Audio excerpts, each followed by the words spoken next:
This episode is brought to you by Atlassian. Atlassian makes the team collaboration software that powers enterprise businesses around the world, including over 80% of the Fortune 500. With Atlassian's AI-powered software like Jira, Confluence, and Loom, you'll have more time to do the work that matters. In fact, Atlassian customers experience a 25% reduction in project duration per year. Unleash the potential of your team at Atlassian.com. Atlassian.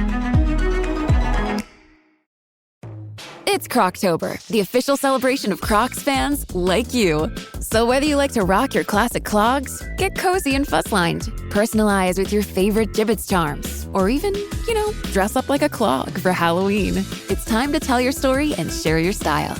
Join the Croctober celebration with Crocs fans around the world. Go to crocs.com to discover the range of shoes and find a pair that's iconic like you. Crocs, celebrating you all month long.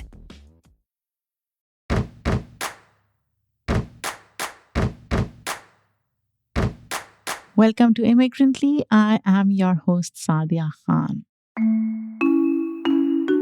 Now, today I am going to explore something that a lot of us, especially women, face when we juggle multiple societal roles. We hear this constant drumbeat of women can achieve everything. But here's the thing, guys.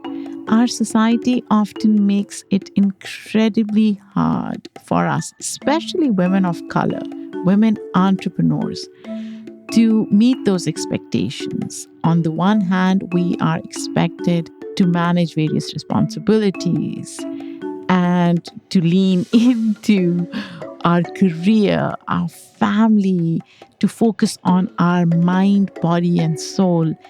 And yet, even in 2024, there's still shame and judgment when we prioritize ourselves.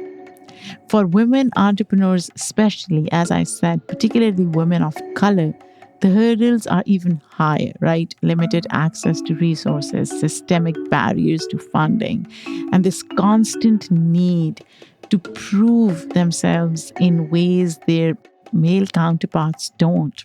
So when I hear about coaches and mentors telling women they can really take charge of their destiny, I can't help but feel skeptical. But you know what? Our today's guest, Amina Altai, has reframed that narrative in a way that's hard to ignore. Amina is a holistic leadership and mindset coach specializing in helping entrepreneurs, especially women, and leaders align their careers with their values while prioritizing their health. Her integrative approach sets her apart.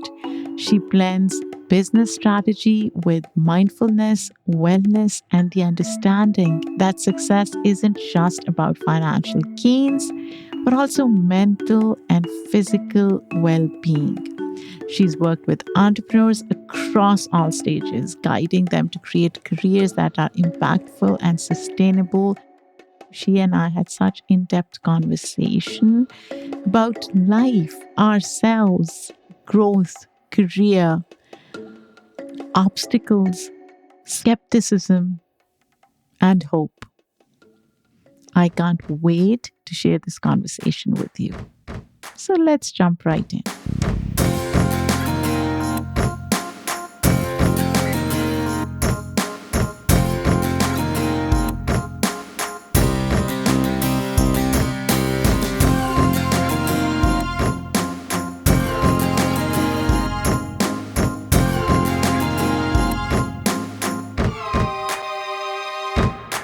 Welcome, Amna. How are you doing? I'm good. It's so nice to be with you. It's great to be here with you. I've been doing research, reading your articles, listening to your podcast. It's been a fun ride. That's very kind of you to do such thorough research. And also, I'm so grateful to you because no one ever pronounces my name correctly because Amina is the more dominant pronunciation. So I'm very grateful that you got my name right. Oh, I'm so glad. It's a common name in Pakistan. It is. I was a bit worried. I was like, maybe I'm not pronouncing it correctly. We're in the minority. I know. So where are you based? I'm in Brooklyn, New York. Where are you? I am in Westchester, New York. Oh, we're close. We are close, but not that close. I had this event that I went to a few weeks back in Brooklyn. And I kid you not, I felt I was going to a different state. It's so far. Where in Brooklyn was it? I think it was Williamsburg. Oh, okay. I'm in Greenpoint, right next to Williamsburg. Did you go during rush hour? Because that is a long drive. It was in the evening, so I must have left around 4ish, which is not a good time to commute. Suboptimal, yes. Have you ever been to Westchester? I have. Yeah, actually. So I leased a car at the beginning of the pandemic and I leased it from Westchester. Brooklyn is so city. And Westchester, parts of it especially, and where I live, it's so country. It's so different. Although I am offended when people say I live in upstate New York. And I'm like, nope, you have no idea what upstate New York is. I feel like Westchester is a bit suburban and then upstate New York is like very rural. You know what? We should meet in Midtown. Oh my God, we should. I'm down. Let's do it one of these days.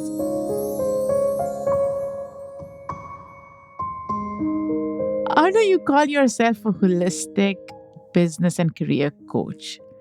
What do you mean by that? So when I first came to coaching, I recognized that things were very siloed. You had a wellness coach, you had a career coach, you had a mindset coach. And through my own journey, I realized that we needed a really integrated approach. So to kind of give you all the TLDR, I started my career in marketing and brand management. I had an agency for a while and I was working so hard and was very boundaryless and codependent and all the things. And I burned out and I developed 2 autoimmune diseases. And I went on this journey to feel better in my own life. And I went to life coaching. I went to nutrition school. I went to meditation school, somatic practices, all these things to feel better in my own life. And when I did, I wanted to teach it. And I felt like it was so important to have an integrated approach because we can't address mindset with also addressing the nervous system. We can't address our careers without addressing mindset or the nervous system. And we can set all these lofty goals for ourselves around the salary that we want or the revenue that we want or what we want to rise to. But if we don't have the right tools to get there, we're not going to. And so it needs to be, in my opinion, integrated. That's a great point. How do you reset mindset? Yeah, I mean, that's a big question. So, a lot of the times I'll work with people, and all of us have something called limiting beliefs, right? Beliefs that keep us stuck. And we learn them in our family systems, culture, subculture, the media, anywhere. But basically, they are beliefs that are not allowing us to be our whole and full selves. And so, we want to get a sense of what those beliefs are, and then we want to shift them. So, when I first came to coaching, I didn't see anybody that looked like me. There weren't a lot of brown people in the coaching industry. The first thought I had was, I don't belong here. And that's a limiting belief. And so when we're shifting our limiting beliefs, we want to find evidence that the opposite is true, right? So do I really believe that I don't belong here? No, I don't see a lot of people that look like me, but I do belong here and I need to be here because there are people that don't look like me. And then I invite my clients to find specific evidence of why the opposite is true, right? So I belong here because we need more diversity and representation. I belong here because I have the credentials to be here. I belong here because I have put in the work to be here. And through practice and repetition, we can start to shift the belief. So I'm going to give you an example. I live in an apartment building and downstairs they changed the door code to enter the apartment building. And it had been the same door code for 6 years. So my brain was wired to remember exactly that door code. And this is just like our beliefs, right? So for the last 6 weeks, every time I go to the door, instead of entering the new code, I default to the old code because it's so ingrained in my brain. And our belief systems are the same. So if I believe that I don't belong here, I'm going to have to effort and practice every single day until my brain defaults to the new way. So just yesterday, my brain remembered to enter the new code. And so it's through daily practice and repetition that we can start to shift those beliefs. I like the idea, but I also think our beliefs are reinforced by external factors, the environment. What we are internalizing is not just what we think, but how society frames us, our identity. How do we change that piece in our brains? How do we rewire ourselves to say, whatever the society is telling us is just BS? This is so, so, so important. I actually just wrote my first book and I talk a lot about this. I talk about ambition and how, like, if you're a historically excluded person, like a person of color, a woman, an immigrant, somebody with a disability, it takes more for us to shift because the outside world is reinforcing that we don't belong, that we don't get to take up space. One of the most important things that I believe that we need to do is create internal stability for ourselves through our nervous systems because it doesn't always feel safe to be in this identity, right? I started my career just post 9/11. And as an Arab person, I did not feel safe to be in my brownness, to be in my Arabness. And so I have really had to do a lot of work at the nervous system level to feel safe taking up space so that when I enter a room, I'm not automatically assuming this is an unsafe space and something is going to happen to me, but I enter the space feeling rooted in my nervous system. Our nervous system needs to act appropriately, right? So it's not being like, oh, it always has to be regulated and I always have to be in rest and digest. It's basically allowing our nervous system to act appropriately. So if there's a threat, my body will respond accordingly. If there's not a threat, my body will respond accordingly. And I think that's one of the best things that we can do for ourselves because when the nervous system is appropriate, then the mindset also follows suit. But if I'm dysregulated, the mindset will also follow suit. How safe are you feeling these days? That's a really big question. I'm going to answer you super honestly. In this moment, I feel great. I feel rooted and in my body. But then when I open my phone and I read the news, I notice immediately I'll tip into dysregulation. And then I have to work actively to bring myself back to the space. But also, like I was saying before, sometimes it's appropriate to be dysregulated, right? Like I notice like what's happening in the Middle East is really loaded for me.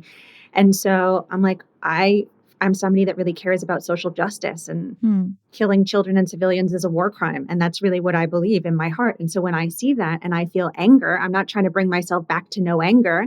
I'm trying to use that anger to right a wrong, right? To invite people into a conversation to see that, we should really care about all lives. Amina, do you think it works having those conversations? Do they work? It's a really, really good question. I love this. You are not mincing words. Like we're just like getting to the heart of the matter. I think it really depends on the people and what they want, right? So if we go into a conversation and we want to make somebody wrong and we want to make them believe our idea, I don't think that ever works. I don't think it ever works to go into a conversation deciding ahead of time that somebody is wrong and that we're right. There's a righteousness in that. But I think if we go in seeking to understand, I think that's a really different experience and usually has a really different outcome. How have you applied that in your work? Yeah, actually, at the end of last year, I had a conversation with a colleague and we were on opposite ends of the political spectrum. And I wanted to have a reach across the aisle conversation, particularly around what was happening in the Middle East.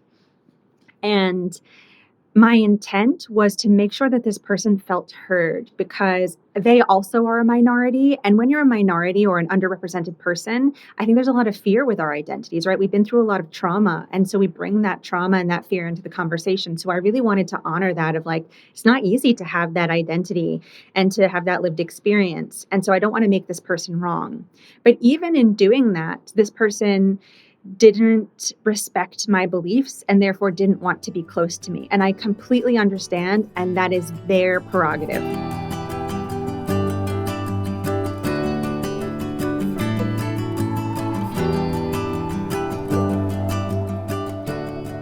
Let's pivot and talk about your upbringing. You're half Welsh, half Iraqi. What was childhood like? I write about this in my book. There was complexity there. I think that, first of all, having a multicultural, multiracial upbringing is complex. And I think if there's not a huge degree of consciousness and awareness around that, it's even more complex. So I grew up in a family and there's 5 siblings. We're all girls. And I was the only one who presents as a woman of color. The rest of my sisters are white passing. And so already there was complexity around my identity there. Already I was sort of othered from the very beginning. And so my experience is really different to my siblings' experience. And there's been complexity around that. And only as we've been older have we been able to really unpack that and what it's been like for me, what it's been like for them. I think it's taken me 4 decades to really live as my whole self and I don't even know if I'm there yet, because I think for a lot of the time I was living in these like slivers of my identity. When you are like multicultural. There's a lot of times where you're welcome into conversations and not welcomed into conversations. So I wasn't brown enough for some spaces, wasn't white enough for other spaces. And so there's this question of where do I fit in and who am I and what does it look like to show up in my fullness? And I think only now am I starting to understand that. How do you define your whole self? I believe that identity is a prism, like a crystal, basically. And there are, I think, depending on the season of our life, we feel like we can bring certain things forward. We can bring other things forward. What are you bringing forward now? Every season of my life, I'm bringing forward a little bit more of the prism. And I'm half Iraqi, right? In my upbringing, the US was at war with one of my nations of origin twice. And so it's been a very specific lived experience. And I didn't really understand my dad's lived experience until now. I think just what's happened in the Middle East, particularly in the last year, has brought up a lot for me. And I understand more of my dad. And in understanding more of my dad, I understand more of myself. And this is like a really small example, but they just released Love is Blind Habibi, which takes place in Dubai. Have you watched it? So I am a huge fan of Love is Blind, and I watched all seasons. It's my guilty pleasure, guys. Don't judge me. I saw Love is Blind Habibi, and I was like, I have to watch this. Yes. Have you seen it yet? No, I haven't. It's so frivolous in the best way. I was so happy to see this because like Arabs and Muslims in the media are either presented as terrorists or being blown to smithereens, right? It's very rare that in the West, we get to see like the frivolity, the day-to-day, the happiness, what modern relationships look like. So I was so happy to see that. And for me, it is connected to identity and bringing forward more of myself and feeling safe to do that. I read somewhere that you do ask yourself this question, right? What do I value?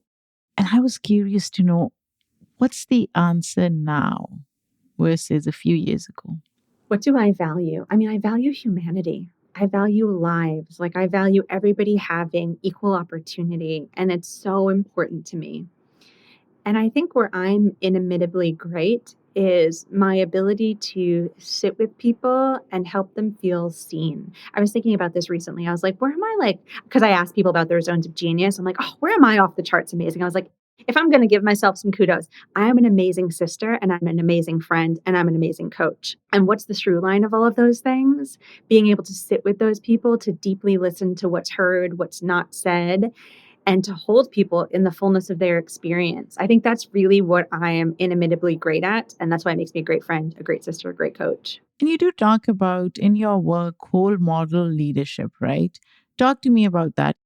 So we talk so much about the role model, right? Which is like living into a role. A role is a piece or a part that we play on a stage, not necessarily designed for us, right? And so instead of living into this role, this piece or this part, what does it look like to show up as our whole selves? And I think we need more and more people doing that so people feel safe and like they can do that themselves, because so many of us are taught to live as part of ourselves in the same way that I was. And that's how I first showed up in my work, as like this sliver, and especially as somebody who was straddling 3 cultures. And so the invitation is every day to get on the court with more and more of ourselves. And like I said, I'm not getting it right. Every day I'm learning a little bit more and getting on the court with a little bit more of myself. But the more of us that do that, the more we give others permission to do the same. How has your relationship with your family, your siblings, changed over the years? You talk about how you physically look different from the rest of your siblings. Have you had those conversations with them? And have you had that catharsis of sorts where you've had those deep conversations?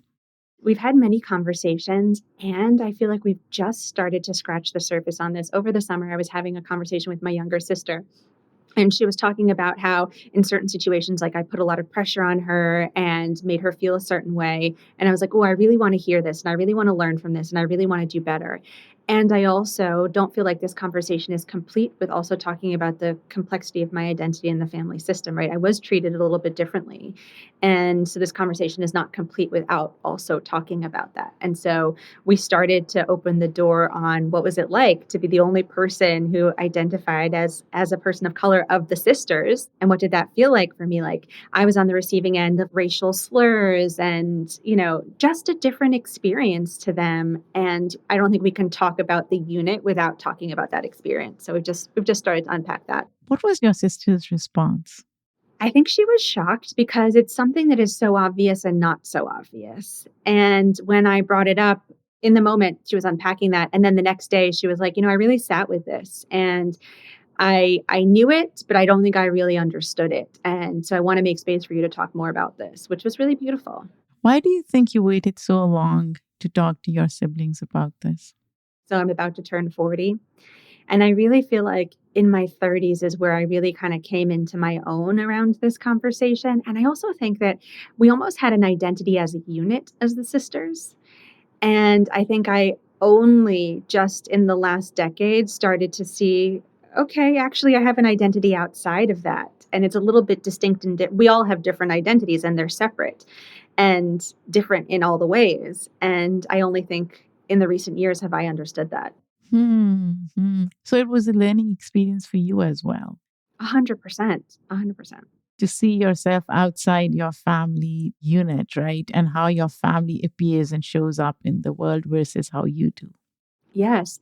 And like I said, I think when I first was in my early 20s, I really didn't feel safe to be in my brownness. And like as somebody that has a white mom, like it was a particular lived experience. And so it's been this reclamation process for me. And I think a lot of the times, like the identity stuff that I was on the receiving end of was made light of, like made as a joke and things like that. And then I think only in the last decade have I really sat with, actually, that hurt me and that shaped me and that was different. And it took took a lot of therapy and a minute to get there. What you just said is so fascinating to me because a lot of times when we're hurt, we don't own that hurt, right? We don't talk about it. We don't express it. We just are almost embarrassed to talk about how hurtful something is. As a coach, why do you think it's so difficult to express hurt? I don't think I allowed myself to fully touch that pain. Also, I had a very specific role in the family system, and I think the context is important. So, growing up, my older sister was type 1 diabetic and she was really sick all the time. And so, very early on, I learned that I had to be very self sufficient, not to add weight to the family system. Because, family of immigrants, you know, trying to acculturate and there was just so much pressure in there, and then having this sick child. And so I'm what psychologists call the glass child, and the glass child is the child that you almost look through because they just have to be so self-sufficient, not be a problem, not add any weight to the family system. And I carried that into my whole life, right? That's partly what happened with work and developing two autoimmune diseases. And I think it's connected to the question that you just asked me of, I don't think I let myself, quote unquote, be a problem. I don't think I let myself have challenges, be sad until I needed to, until it erupted as a health crisis. And then I was like, oh, I guess I have to look at my stuff.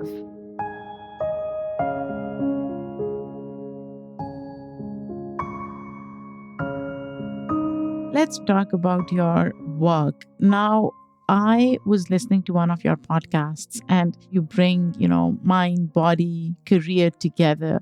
When I listen to business coaches, holistic coaches, I'm wary of this idea of we can accomplish anything if we change our mindset, right? It's almost as if the burden of change or progress, realignment lies on individuals. It's erasing the environment, the outside factors, the messy journey of, say, entrepreneurs, right? We assume that success is linear, that entrepreneurship is a function of how entrepreneurs act or behave rather than, extenuating factors that can impact how our entrepreneurship journey evolves. How do you take into account those factors? I love that you asked this question. This is also what my book is about of like, we cannot mindset shift our way out of systemic oppression, right? If you are a historically excluded person or an under recognized person, there are systemic factors that are also getting in your way. And so I think it's important for us to do the mindset work, to look at our side of the street, right? There was a lot going on for me of like around my beliefs and what I thought I could accomplish. And the systemic stuff is really real. And so I think we have to do our work. And then we also have to rally our advocates and our allies for system change at the very same time. So I do believe all things are possible because I've seen like amazing historically excluded people do these really cool things in the world. I do think that we can have what we want. And it definitely looks different than somebody with a dominant identity. And so one of the things I talk about too is like in my coaching practice, I'm like, I'm not going to teach you the bro marketing tactics because when I came to coaching, none of that worked for me because my identity doesn't signal power in a traditional way. And so I had to do different things. I had to do different things. I had to take a different path. And so I don't think as a historically excluded person, we can talk about power taking up space separate from our identity. What are some of the things that you did differently? I spent a lot of time developing my thought leadership. And I think it was important for me because I like that and I value that. And I also know as a person of color, people wanted more receipts from me. In my previous career in marketing and brand management, sometimes I would help people fundraise and all the things. And when we would go in a room, like as women or women of color, they would be asking us all of these questions, asking for additional proof and credentials and all the things, because that's what happens, right? When you don't signal power, when you have a non dominant identity, they're like, prove yourself.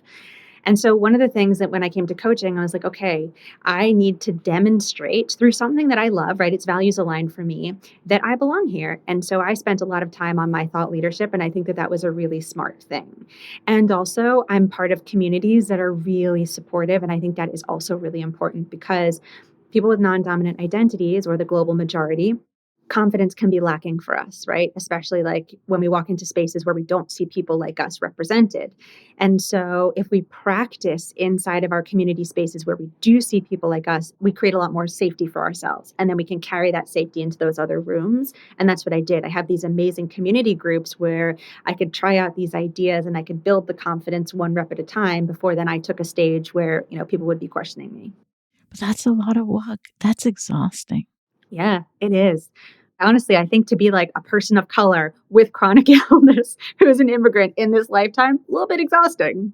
I think I just keep pushing on this, but I do really think that it's important for us, especially women of color, to also see why those limitations exist, right? And not burden ourselves with, oh, there is something lacking in us. Because you talk about receipts, right?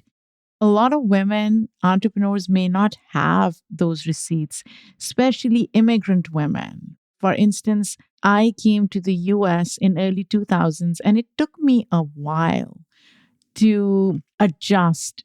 There was disorientation, this feeling of leaving everything behind. But I didn't have those receipts. I still don't. A lot of times, what I'm doing as an entrepreneur, I don't have legacy or support system or high school friends or undergrad friends or extended community. So, what do you tell entrepreneurs, especially immigrant women who may not have those receipts? I actually think, again, this goes back to community, but I would say my most supportive community are the communities that I have met over the last 10 years that identify similarly. So, like, whether it's a group of other immigrant women or other people of color or other people with chronic illness, those are the people that get it, right? They also live at the margins. And so they've also had to live in a particular way. And those are my most supportive community. It's not people with more dominant identities, it's not people that I met through college. Those things are a huge advantage, and to not have those is a really big disadvantage. And I find the most supportive communities are the ones that have lived similarly to us. A lot of people may have great ideas and they may have a great community, but then they may not have access to funding to sustain their businesses or grow their businesses. How do you address those discrepancies through your coaching? So true, right? Women get 2.7% of VC funding, and women of color are a fraction of that. And so we're not getting in the rooms, we're not getting the money that we deserve, and there's a huge business impact for us. One of the things that I'm really bullish on is teaching people how to generate revenue, to generate sales for themselves. So I'll give you an example. I have a client who's a tech entrepreneur and spent years in those fundraising rooms trying to get money. And she's a person of color. And she got slivers of it, right? She got these little checks here and there. Well, she raised a decent amount of money, but it was such an uphill battle.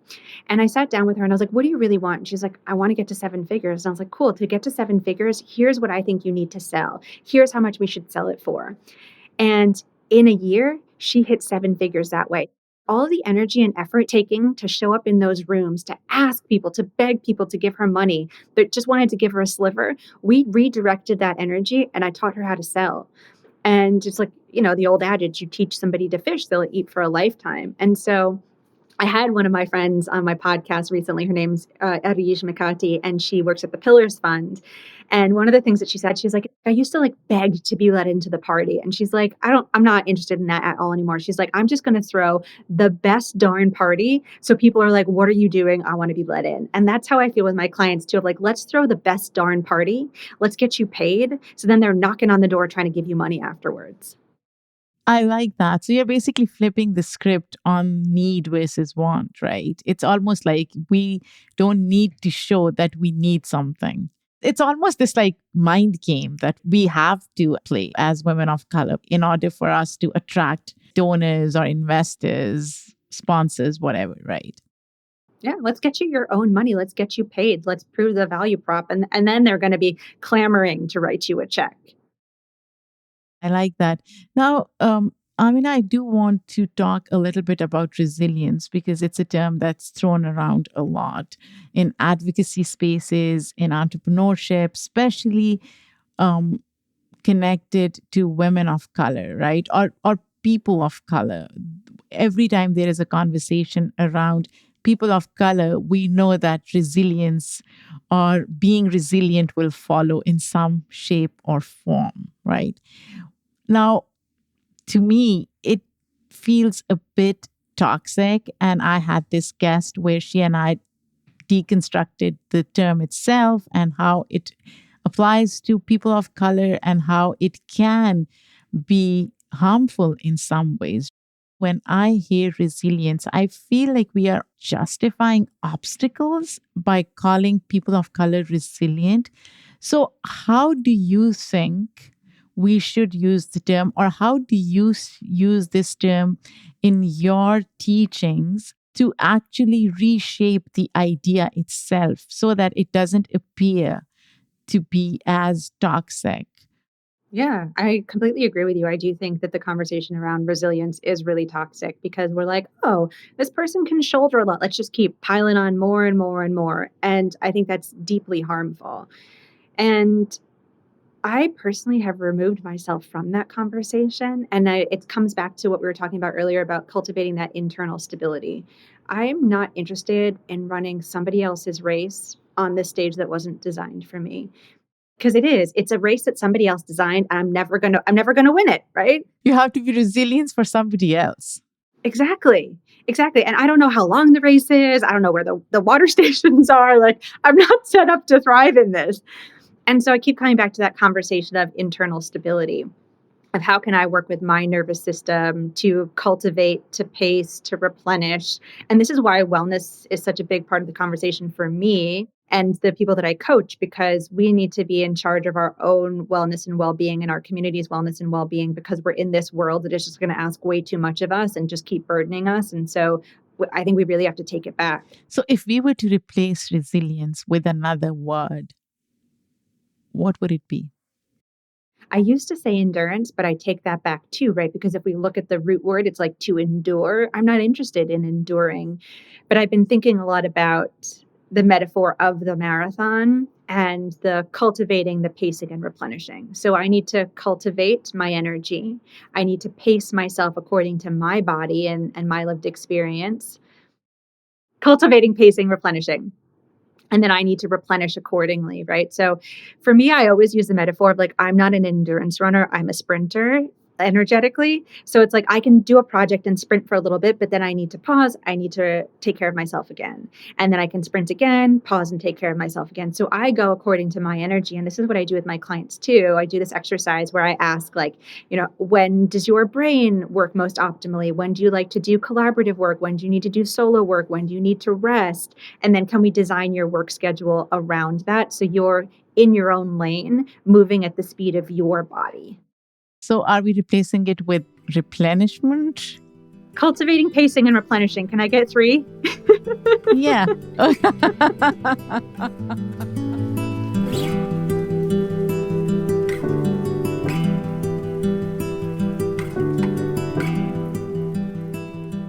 There's a lot of skepticism around wellness, especially among people of color, right?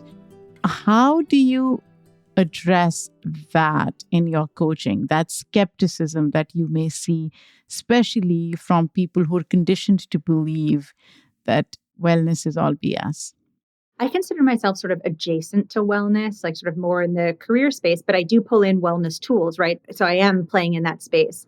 And coaching also is an industry that raises a lot of eyebrows. And the thing that I talk about too is that, like, in every profession, there's a spectrum. There are people that are doing things beautifully with the most integrity, and then there are people that are doing things with the absence of integrity. So whoever you choose to work with, really be looking for that integrity piece. And then to your question about, you have these like extended family, you have this community that's pouring into you. You and I arguably come from collectivist cultures, right? Where we have the collective around us. It's not about the individual. And I think that can be really helpful. And that can create a sense of nourishment, and people can pour into you. And there's the wisdom of our elders, which I'm always tapping into as well. And because they are our family, they can't always see us clearly, whatever see us clearly means, right? And so I do think it's helpful to have somebody outside of the family system that just has a slightly different perspective, that knows you in a different context, that can mirror things back in a different way. That's all coaching is really, it's a mirror and an invitation for you to figure those things out for yourself versus someone telling you what to do. And I think the external perspective just helps us see a bit more clearly. Give me an example of when that happened in your work. There's a family of Arab sisters that I've worked with, and I've worked with almost every sister now except for one. I love it. I'm just like working my way through the family. And sister number 3 came in and was talking about how she's very different to the other sisters, that she doesn't self-sacrifice. And that's something that they've like talked about in the family system. And she's like, yeah, nobody sees me doing that in the family. Like, I'm totally fine. I've chosen a different way. And then we were talking about certain challenges that have gotten in the way recently. And I was like, arguably, isn't that self-sacrifice? Arguably, isn't this self-sacrifice? And it took somebody outside of that context to show, actually, it's the same pattern. It's just showing up in a slightly different way. But the others couldn't recognize the pattern because it was a degree different to theirs. Do you believe in self-sacrifice? I believe in contributing. I believe that, like, we came to planet Earth to contribute. And I believe that a lot of us are indoctrinated to self-sacrifice to the point that we take ourselves out and then we can't make that contribution. And that's what I did, right? I was like contributing so much and not pouring back into myself that I almost burned out. No, I did burn out, almost exited the planet. And if that happens, our contribution fails to exist. And if our contribution fails to exist, we haven't made the change that we wish to see. And so I believe that we want to contribute. We are interdependent. We all need to contribute in some way. But when it gets to the point that we're making ourselves really sick and almost dying, which is a lot of the people that I talk, it becomes a problem.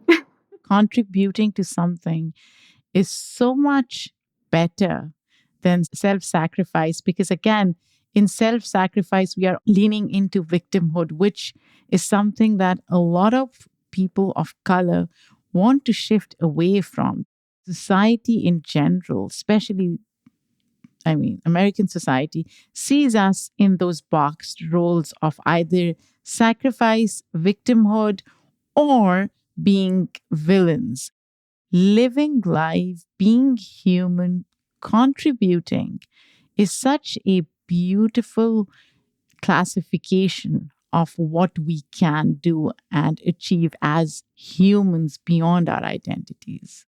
Amina, for women listening who might be on the verge of a career shift or starting their own entrepreneurial journey, what's the one piece of advice you wish someone had given you when you were starting out? I wish I had my own book when I was starting out. This sounds like self-promotion, but I promise you it's not. Because in the book, I'm talking about looking at our side of the street, looking at our mindset, but also acknowledging the system that we're operating in and that stacks the deck against us and that there are these additional headwinds and less tailwinds. And so I wish I knew that conversation of the both and. And I also wish that when I first started my business, I mean, I wish and I don't wish because I got all the lessons that I needed to get to be here and to be the teacher and the coach that I am. But I do probably wish on some level that I really reconciled my codependency before I stepped into the business. So as we alluded to before, we're from collectivist cultures. And in collectivist cultures, we have a tendency to prioritize the needs of the collective over the individual, which I think could be a really beautiful thing. But I didn't find my appropriate line in that place. And so I was overgiving to all these people, self-sacrificing, kind of leaning into that victim martyrhood that we just talked about. And it took me out. And if I hadn't shown up in that way, what would have been possible? And now I'm in my work and I'm not showing up in that way. And so much more is available to me. So anybody listening, if there's a hint of the codependency in there, if there's a hint of self-sacrifice in there, I really invite you to look at that and see if you can shift that. Because like we said before too, if we show up in that way, we can only be in the work for a season because we're going to get sick. We're going to take ourselves out and then our work fails to exist. And then we haven't made the change that we wish to see. So honestly, that would have been the highest yield place for me to do some work.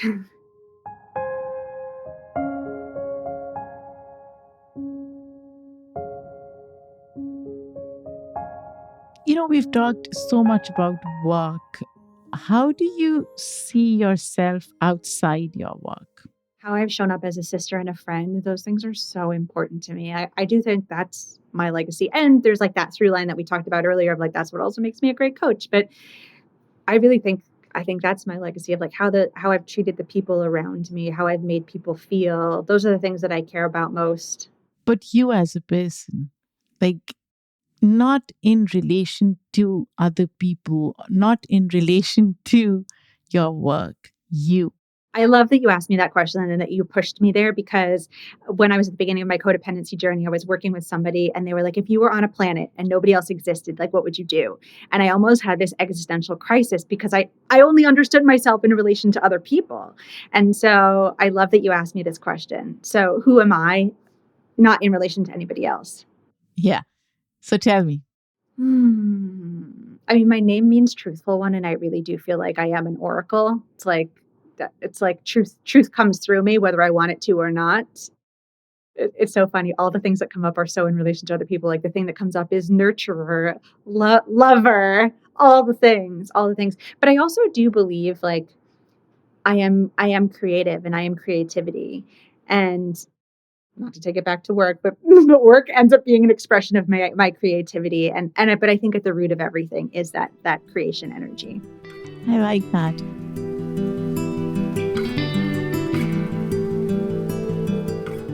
And in the end, Amina, if you could define the United States of America in a word or a sentence, how would you do that? Can I cheat? How do you define it? Oh, I've had my moments. I went from work in progress to now. I don't know. I honestly, I thought it was work in progress, but I just feel like right now, the word that comes to my mind is regressive. Yeah. How would you usually define it? The idea, the theoretical framework, the concept is so beautiful, right? But practically, we are so far away from what we want to achieve, the idea of it at least. But now I let you define it. I mean, not to cheat, but I did just cheat. What you said is like, in theory, it's so much opportunity and it could be so wonderful. And then in practice, I think it breaks a lot of hearts. And so I'm very aligned with what you just said. I like the way you framed it, though. I really do. Like, you read my mind. It's the heartbreak that comes with what's happening, right? A lot of us are feeling that heartbreak right now. And America, are you listening? Please don't break our hearts again anymore. Are you listening, America? Stop breaking our hearts. Oh my gosh.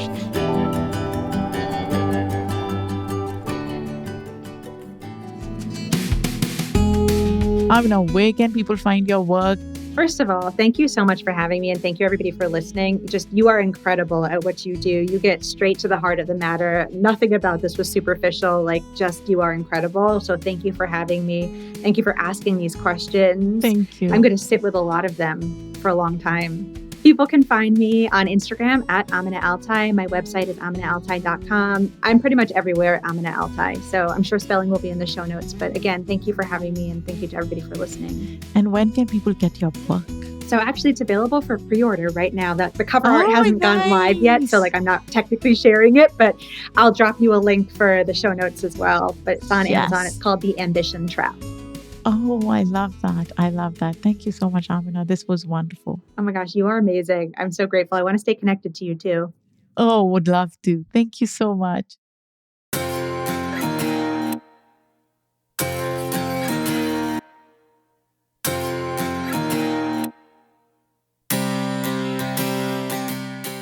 What an incredible conversation. Women complimenting each other. Oh my gosh, how incredible is that? I mean, Amina is such a sweet, kind, loving, honest human. I had such a fun time talking to her, and I am planning to meet her in person in the coming weeks because she lives in Brooklyn and I can really meet her. I hope you learned something new from this conversation. I hope you felt better after listening to our chat about life. Sometimes we try to over-pathologize a lot of things, but just listening to another human and connecting with them at a personal level is what we need, what all humans need. If you like this conversation, share it with a friend. Give it a 5-star review. Give us a thumbs up. Forward it to a colleague who may benefit from this conversation. And if you haven't still followed us on our socials, you can always do that today. Our Instagram is at Immigrantly Media. Our X or Twitter, if you prefer that, is at Immigrantly_pod. We are on TikTok at Immigrantly Podcast. And guys, if you really, really want to know more about what we do at Immigrantly with all our 5 incredible shows and more in development, our journey, my life journey, just go to immigrantlypod.com. This episode is produced by me, Sadia Khan, written by me. The editorial review is done by Shay Yu. Our sound designer and editor is Lou Raskin. Our theme music is by Simon Hutchinson. Other music by Epidemic Sound. Come back next week for another important, fun, introspective conversation.